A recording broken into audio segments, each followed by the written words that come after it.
Assalamualaikum murid-murid sekalian. Hari ini kita akan menjalankan aktiviti yang bertajuk mengkaji tindak balas redoks dalam penyesaran logam daripada larutan garamnya. Murid-murid boleh merujuk aktiviti 1C di dalam buku teks. Sebelum kita menjalankan aktiviti, kita perlu mengetahui maksud tindak balas redoks dalam penyesaran logam daripada larutan garamnya. Tindak balas redoks dalam penyesaran logam daripada larutan garamnya ialah tindak balas yang melibatkan pemindahan elektron dari logam yang lebih elektropositif kepada ion logam yang kurang elektropositif. Sekarang kita lihat alat radas dan bahan kimia yang diperlukan untuk menjalankan aktiviti ini. Alat radas yang diperlukan, rak tabung uji, corong turas, tabung uji, kertas label. Manakala bahan kimia yang diperlukan, kertas pasir, pita magnesium, kepingan kuprum, kepingan plumbum, larutan plumbum 2 nitrat berkepekatan 0.5 molar atau 0.5 mol per desimeter padu, larutan magnesium nitrat berkepekatan 0.5 molar atau 0.5 mol per desimeter padu, larutan kuprum 2 nitrat berkepekatan 0.5 molar atau 0.5 mol per desimeter padu. Sekarang kita mulakan aktiviti. Langkah pertama, bersihkan pita magnesium, kepingan plumbum dan kepingan kuprum dengan kertas pasir.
Pastikan semua oksida di permukaan logam dibersihkan.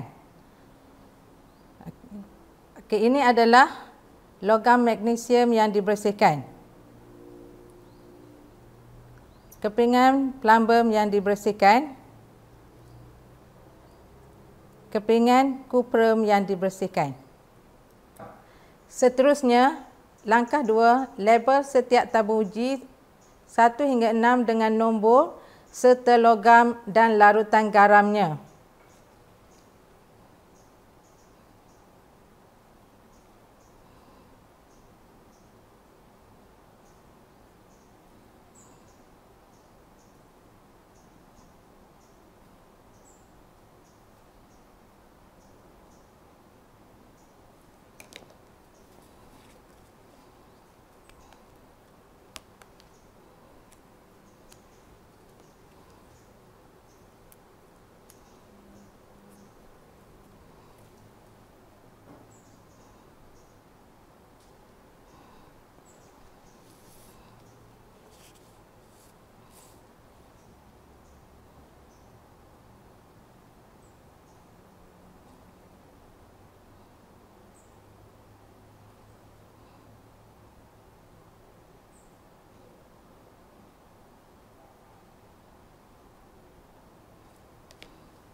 Aktiviti ini dimulakan dengan logam pita magnesium. Langkah 3, masukkan pita magnesium ke dalam tabung uji 1 dan 2.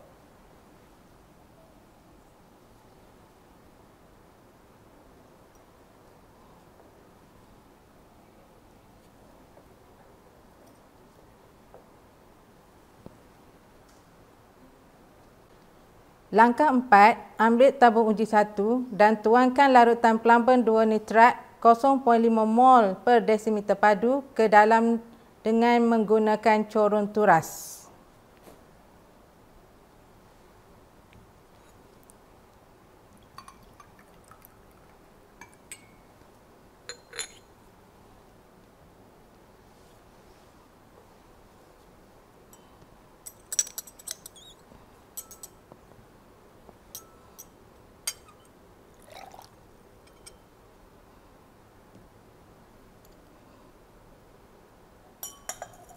Pastikan pita magnesium terendam sepenuhnya di dalam larutan plumbum 2 nitrat 0.5 mol per desimeter padu.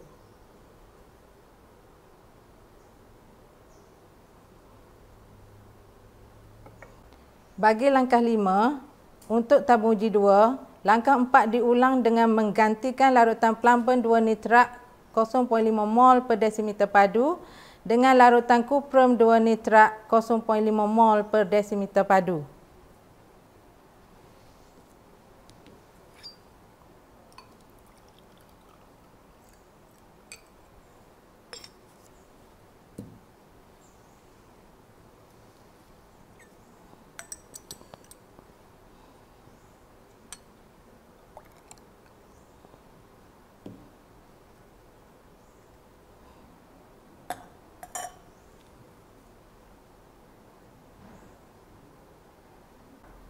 Langkah 6, aktiviti seterusnya kita menggunakan kepingan logam plumbum.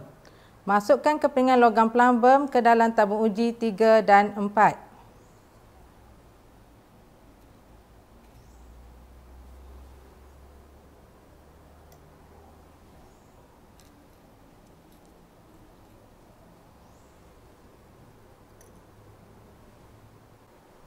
Langkah 7 seterusnya, tuangkan larutan magnesium nitrat 0.5 mol per desimeter padu ke dalam tabung uji 3. Pastikan kepingan kuprum terendam sepenuhnya di dalam larutan magnesium nitrat 0.5 mol per desimeter padu.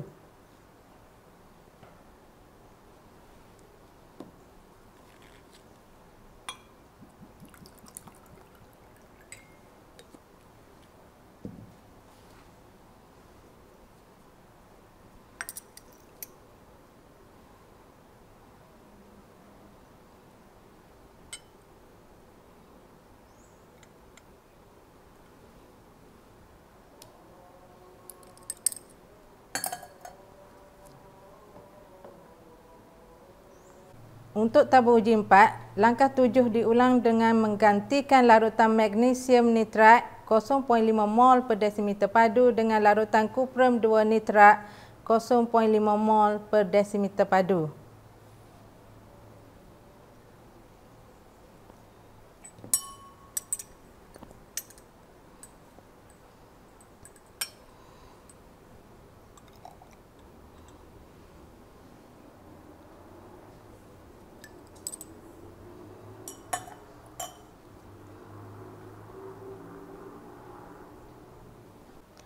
Langkah 9, iaitu aktiviti terakhir, kita menggunakan kepingan logam kuprum.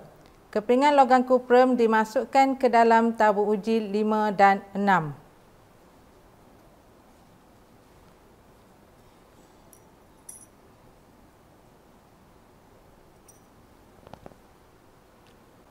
Langkah 10, tuangkan larutan magnesium nitrat 0.5 mol per desimeter padu ke dalam tabung uji 5.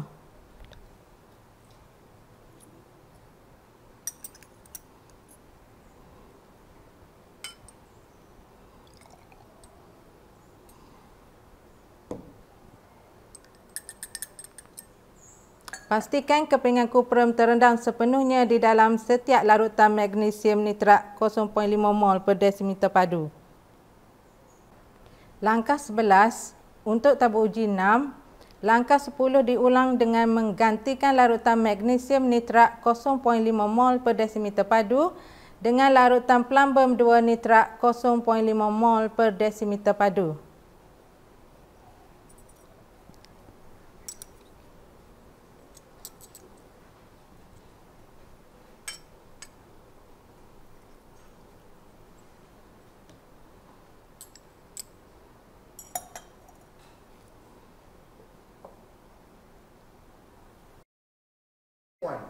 Sekarang murid kita biarkan tabur uji tersebut selama 30 minit. Setelah 30 minit, langkah 12, perhati dan catat semua pemerhatian yang terbentuk ke dalam jadual.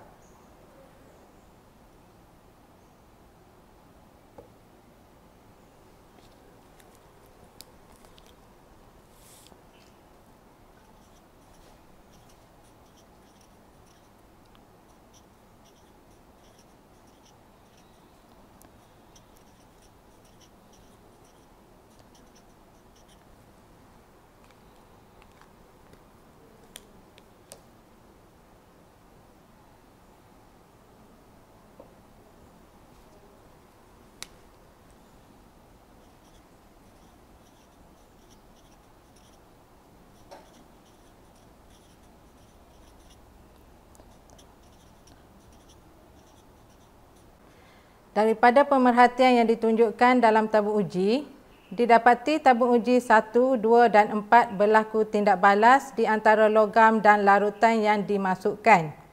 Pemerhatian dicatatkan dalam jadual. Paparan keputusan ditunjukkan dalam jadual. Bagi tabur uji 3, 5 dan 6, tiada perubahan diperhatikan. Ini menunjukkan tindak balas tidak berlaku. Tabur uji 1 iaitu di antara logam magnesium dan larutan plumbum 2 nitrat terdapat pepejar kelabu terbentuk. Inference menunjukkan logam plumbum terhasil. Di dalam tabur uji 2 iaitu logam magnesium dan larutan kuprum 2 nitrat didapati pepejal peran terenap. Inference menunjukkan logam kuprum terhasil. Pemerhatian dalam tabur uji 4 iaitu logam plumbum dan larutan kuprum 2 nitrat didapati pepejal peran terenap. Inference menunjukkan logam kuprum telah dihasilkan. Dalam tabur uji 1, magnesium lebih elektropositif daripada plumbum. Maka, logam magnesium dapat menyesarkan logam plumbum daripada larutan plumbum 2 nitrat. Atom magnesium telah melepaskan 2 elektron kepada ion plumbum 2 membentuk ion magnesium. Maka, magnesium mengalami pengoksidaan dan bertindak sebagai ejen penurunan. Ion plumbum 2 menerima 2 elektron membentuk atom plumbum. Ion plumbum 2 mengalami penurunan dan bertindak sebagai ejen pengoksidaan. Tindak balas redox berlaku dalam tabur uji 1. Dalam tabur uji 2, magnesium lebih elektropositif daripada kuprum. Maka, logam magnesium dapat menyesarkan logam kuprum daripada larutan kuprum 2 nitrat. Atom magnesium telah melepaskan 2 elektron kepada ion kuprum 2 dan membentuk ion magnesium Mg2 tambah. Magnesium mengalami pengoksidaan dan bertindak sebagai ejen penurunan. Ion kuprum 2 menerima 2 elektron membentuk atom kuprum. Ion kuprum 2 mengalami penurunan dan bertindak sebagai ejen pengoksidaan. Tindak balas redox berlaku dalam tabur uji 2. Dalam tabur uji 4, plumbum lebih elektropositif daripada kuprum. Maka, logam plumbum dapat menyesarkan logam kuprum daripada larutan kuprum 2 nitrat. Atom plumbum telah melepaskan 2 elektron kepada ion kuprum 2 membentuk ion plumbum 2. Plumbum mengalami pengoksidaan dan bertindak sebagai ejen penurunan. Ion kuprum 2 menerima 2 elektron membentuk atom kuprum. Ion kuprum 2 mengalami penurunan dan bertindak sebagai ejen pengoksidaan. Tindak balas redoks berlaku dalam tabung uji 4. Kesimpulan aktiviti kita pada hari ini ialah logam yang lebih elektropositif akan menurunkan ion logam yang kurang elektropositif dan mengalami pengoksidaan. Manakala ion logam yang kurang elektropositif akan mengoksidakan logam yang lebih elektropositif dan mengalami penurunan. Sekian sahaja eksperimen kita pada hari ini. Semoga berjumpa lagi di lain eksperimen. Assalamualaikum. Terima kasih. Bye.